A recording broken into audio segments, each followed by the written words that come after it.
This is the weekend edition of the Core Report.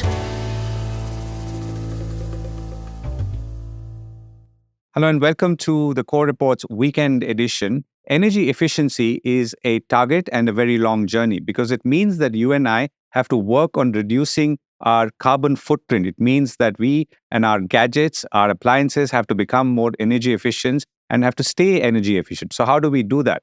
It's an individual journey, that's you and me, but it's also organizations like the EESL, which are working on this. So the EESL is the Energy Efficiency Services Limited. It's an energy service company and is one of the largest in the world for what it does, which is to really act as a demand aggregator for services and products in the energy efficiency space and then distribute it to people like you and me. So it could be streetlights, it could be LED bulbs, and it could be other solar power projects. I'm pleased to be joined by Vishal Kapoor, CEO of EESL. By the way, the EESL has been promoted by companies like NTPC under the Ministry of Power. NTPC is the National Thermal Power Corporation. Vishal Kapoor is a practicing fellow of the Institution of Mechanical Engineers and also holds a postgraduate degree in public administration from the Lee Kuan Yew School of Public Policy, National University of Singapore, and he's also attended the Advanced Management Program in Public Policy from the Indian School of Business.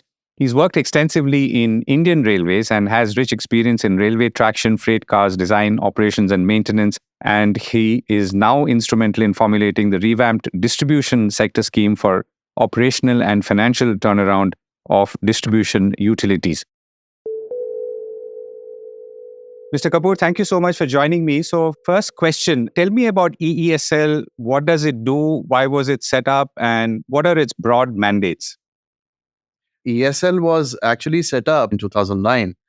We were set up with a mandate to usher in energy efficiency interventions on the ground. So the government makes the policies along with BEE, and ESL per se is the central government arm to usher in the ground-based interventions of energy efficiency. So over a period of time, for the last relatively a short period of time, 14 years, we have grown from a zero to almost 2,400 crore annual turnover company. And we have been doing significant job in ushering in energy efficiency, especially in terms of the ground-based interventions like solar, which is distributed, then smart metering, then street lights, and the major program of LED lamps. We socialized the LED lamps to such an extent that now it's a household item. As opposed to in 2014, it used to be an item which was a luxury item. So all these interventions we have made. Okay, so two broad questions first, or let me try and bring that into one. Between, let's say, institutional interventions and retail interventions, so what you described just now, for example, LED and smart metering are more retail, and institutional, where does EESL spend most of its time and energy? We've done much in retail, except in the LED lamps. It was not exactly retail, but we have predominantly been institutional.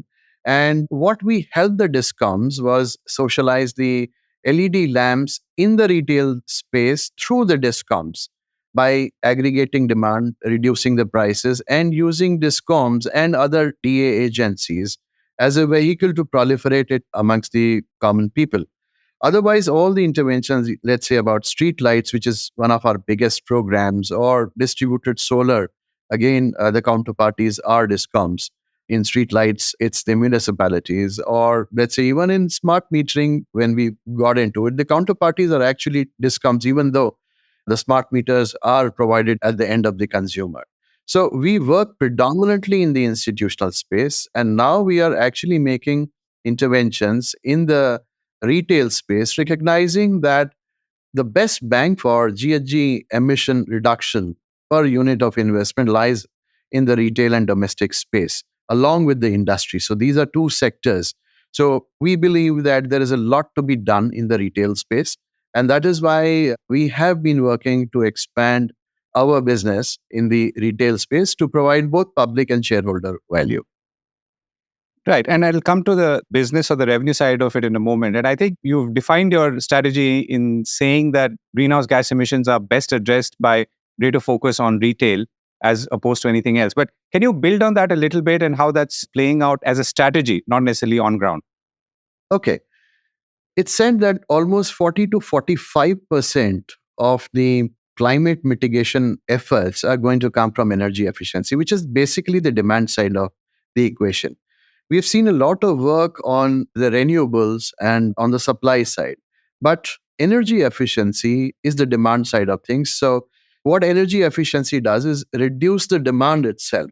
And then that demand that is reduced, that has to be provided through renewables. So, these are two sides of the coin. We have to work in tandem with the supply side. Now, there are several challenges in energy efficiency. Number one, because energy efficiency traditionally lies in every single house, every single industry. It is very disaggregated. The ticket size, if I look at a home, will be very low. It'll be disaggregated. So, as a project, dealing energy efficiency is very difficult. Secondly, it doesn't get saliency because of the simple fact that the projects, since they are completely spread out, it is very difficult to aggregate them. The finances don't come into the picture very easily because it's very easy to get finance for, let's say, a 200, 300, 400 crore project. But the disaggregated energy efficiency, it's a challenge. It operates on the cost side of the equation. In the normal course, when you put in investments, you get the leverage on the revenue side. Whereas here, if you put in some investment, that is the cost side, you will get a cost saving and not on the revenue side. So basically, it's not very salient. And building on the 40 to 45% opportunity that I mentioned about, there are estimates saying that the best bang for the buck in various sectors lie only in two major sectors today. That is, one is domestic and the other one is industry. Now, on the industry side of things, I think the big industries, normally they are very conscious about that because energy efficiency is basically cost efficiency.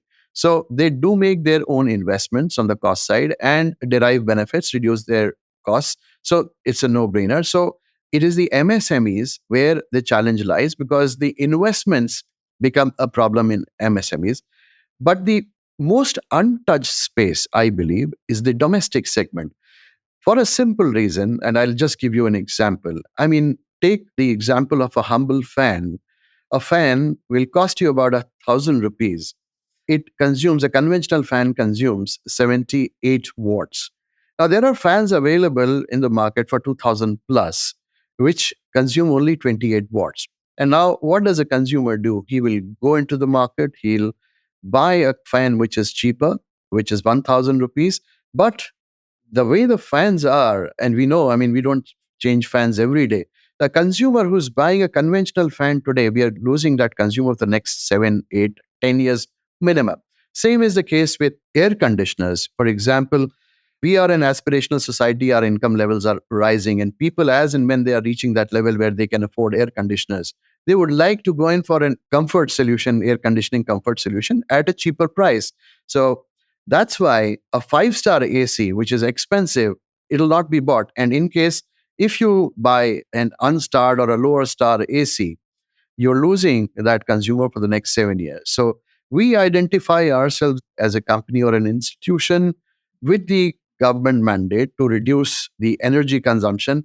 And we believe that there is a lot of scope, especially in the domestic sector, to reduce. Now, how do you do that? There are various strategies that we are working on.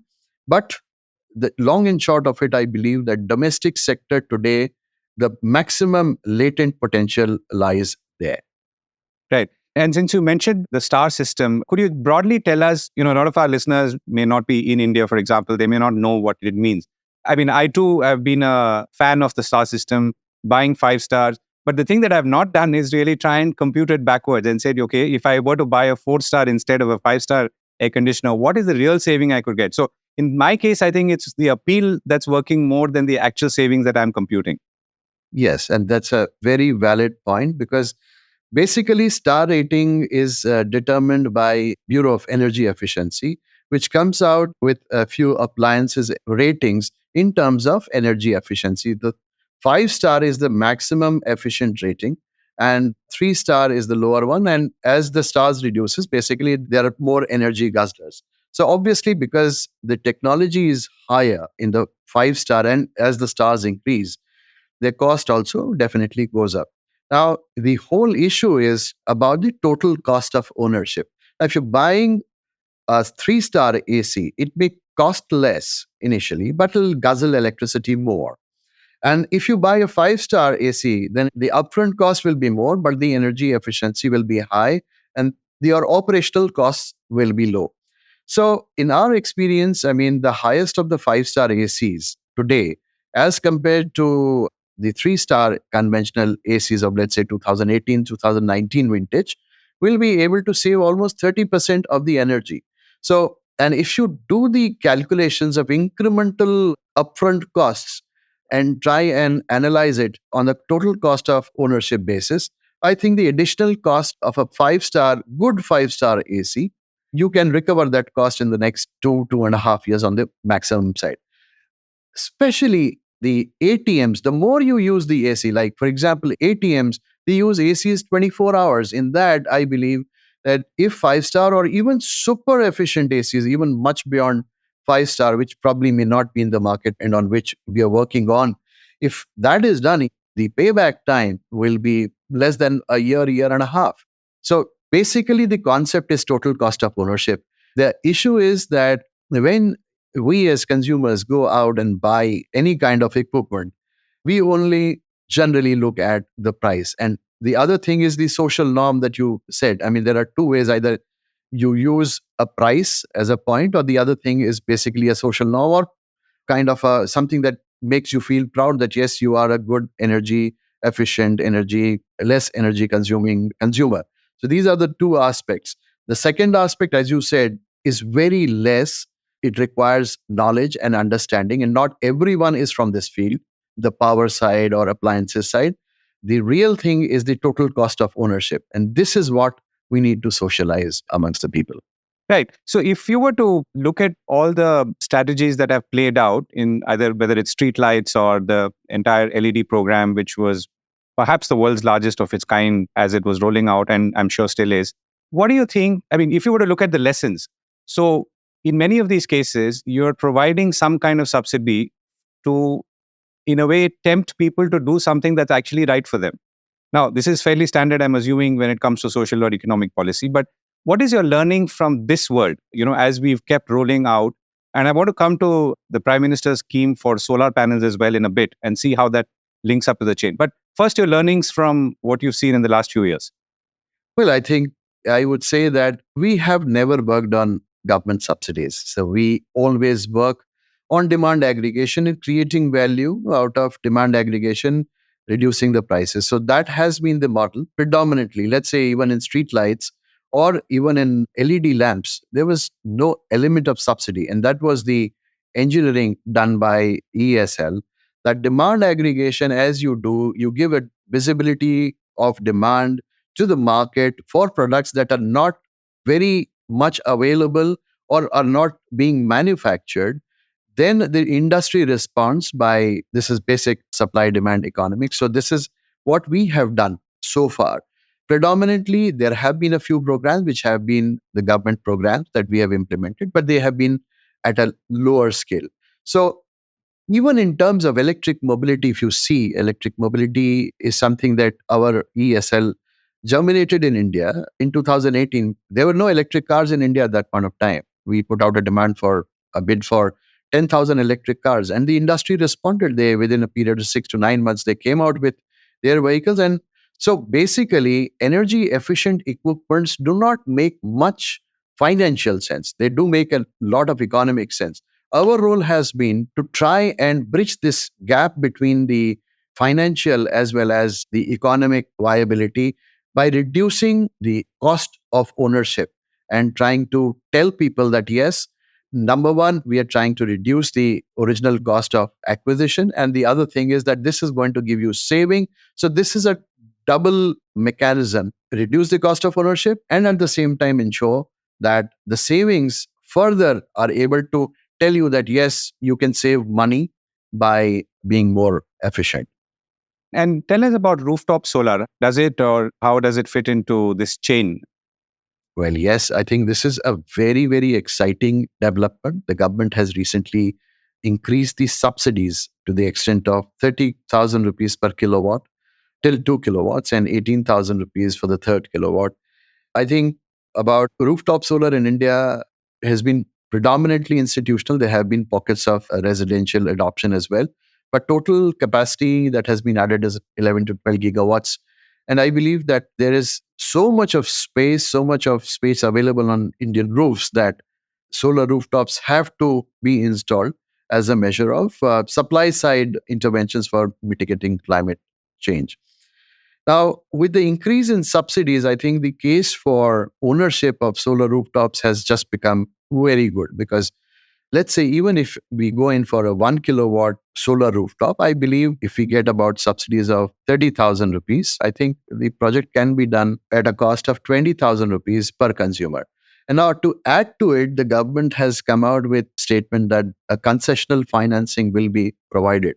Now, if you are able to achieve concessional financing to the extent of maybe around 8% or even lesser or around that, then it will become very easy for every consumer to own a solar rooftop. So we are very excited, and we are looking at ways and means. We are in talks with several providers. We want to be a part of this, and we do not want to implement it. We do not want to compete with anybody, but we want to be facilitators in reduction of costs. We are looking at mechanisms how we can standardize this kind of a solar rooftop system so that it can be easily installed by anyone. Like, our imagination is that even a person who can install a dish TV on your roof should be able to go and just install, because today there are about 5,000 EPC players available. And if we can increase this base, if we can provide the standardized equipment which just can be rolled out on the roof easily, I think this will make a lot of difference. And if we do it at scale, we reduce the demand. And we are people who have the maximum distributed solar experience, at least on the feeder level. And we believe we have that acumen to understand, and we understand the market also. And we have that acumen to be able to reduce prices without compromising on the quality. And we will be able to convince the consumer that yes, if the product is coming from this company, the product will be good. Right now, there is a lot of confusion amongst consumers as to which product they should go to. So we believe that we will be able to advertise, we'll be able to make partnerships with various EPC players and allow them and create new ones also, give them opportunities to go market that and install more and more solar rooftops.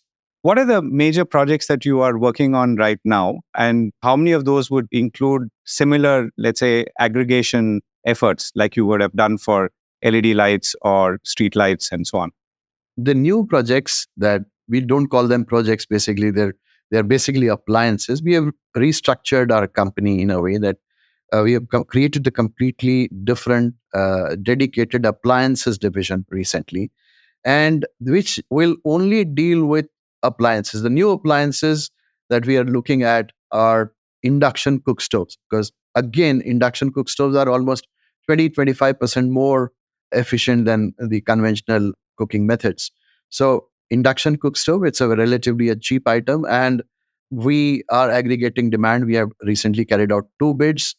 So when you say conventional, sorry, do you mean wood fired, or do you mean gas? Well, I think wood fired is too inefficient, but I'm just comparing with the gas stoves also. The gas stoves also. I mean, induction cooking is definitely much more convenient as well as efficient as compared to gas stoves. Okay. So you said that's one project that's running. Yeah, that's running right now. The other thing that we're looking very big at is fans. So fans industry, and I'll give you some numbers here. About 4 crore fans market exists every year, out of which we believe our estimates suggest that energy efficient 5-star fans are only 12 lakh. Now, 4 crore are sold, 12 lakh only the BLDC energy efficient fans. And if we are able to increase this, then increase the uptake of this through institutional purchases as well as retail purchases by driving down costs, I think that's one big thing we are looking at. And we have recently, come out with a 20 lakh bid. The current annual market for BLDC fans is 12 lakh. and we have taken out a bid for 20 lakhs. So this, we believe, will be a very good intervention. We are seeing a lot of traction from various state designated agencies and various institutions, both private as well as government. And we believe that this will definitely usher in a major revolution. uh, Super efficient air conditioners and subsequently 5-star air conditioners. I think, again, these are two items where we'll be very, very bullish. Electric cycles, electric mobility, micro mobility is very, very important. We have been working with various institutions over the last 6, 7 months. Recently, there was a lot of interest that came out in the Bihar conclave of electric mobility, which was recently held. There is a lot of interest coming in from Kerala. We are also in talks with certain government institutions where we believe that the electric cycles can be used very effectively. And I think we are on the verge of creating a huge market for electric cycles. We have visibility of at least around 8 to 10,000 cycles as of now. And this demand, if we are able to aggregate, will also help the small industry that exists today, which predominantly sells these cycles in urban areas, to rural areas. We'll focus on rural areas because we believe that there is a lot of opportunity for e-commerce. And if there are people who are able to own electric cycles which can run on a captive area of 30 kilometers, which cost a fraction of even electric scooters, but yet provide mobility with carriers and very, very amenable to e-commerce, I believe even e-commerce will be going ahead in a big way. We are trying to socialize it amongst the self-help groups, because if we are able to create an ecosystem where the self-help groups and various local producers, if they have to be moved in and around 30-kilometer radius, then electric cycles are very good. And the good part about electric cycles is that you can also pedal them, you can reduce your pedaling effort, and you can use it in a completely throttle without effort mode. So these are something that we're looking at. Yeah. Yeah. And, I was talking to the president of the Federation of Automobile Dealers of India, and he was telling me just a few days ago that almost half of three-wheelers sold now in India is electric. And that's actually the fastest growing segment amongst all EVs. And I don't know about cycles, but cycle sounds interesting. And I guess one must follow through with that with you. So, a couple of last questions, and I'm going to come to your outlook in a bit. But tell us about your revenue composition today. You said about 2,400 crores. So, where does that come from? And how does all of that ensure that you are sustainable independently? When I say independently, that is without any government support and so on. Yeah. So basically, we are built on a completely market business model, revenue model. So this 2,400 crores, I think ESL as a holding company has almost around 1,700 crores.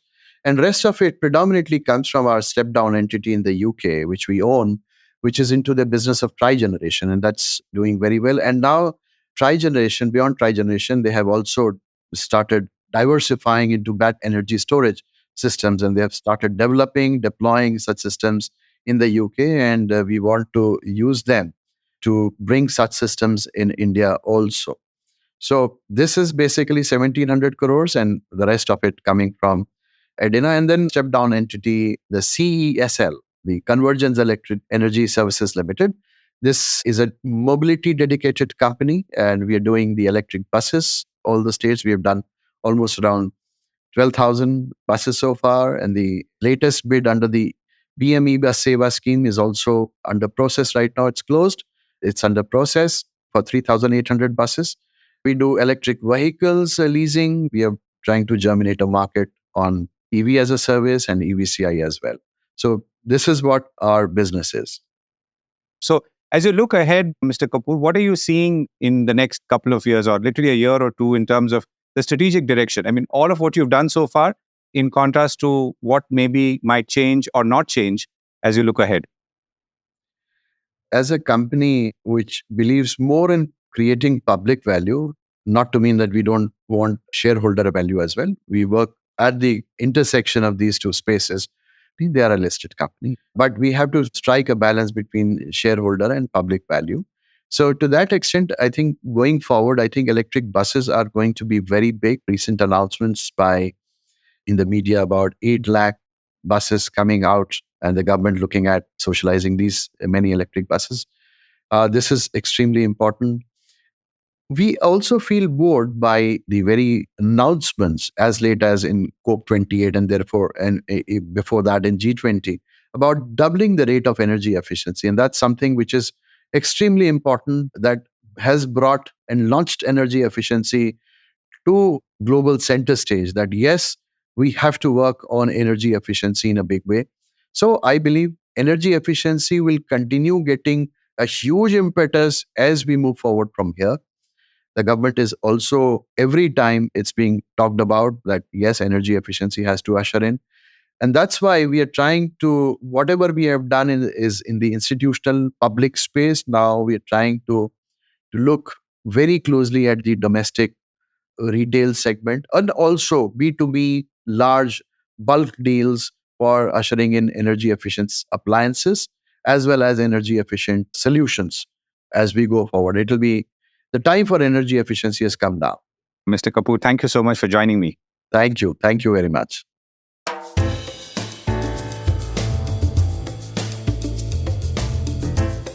That was the Core Report with me, Govindraj Ethiraj. Do stay connected with more of our coverage at the Core. You can check out our website or sign up to our newsletter for our exclusive stories, one in-depth feature a day on www.thecore.in. Do also track us on LinkedIn, where we usually post synopses or extracts of our top stories and interviews. We would love your feedback on how we can make business more interesting and relevant, including, of course, India's vibrant manufacturing sector. So write to us at feedback@thecore.in, and thank you once again for listening.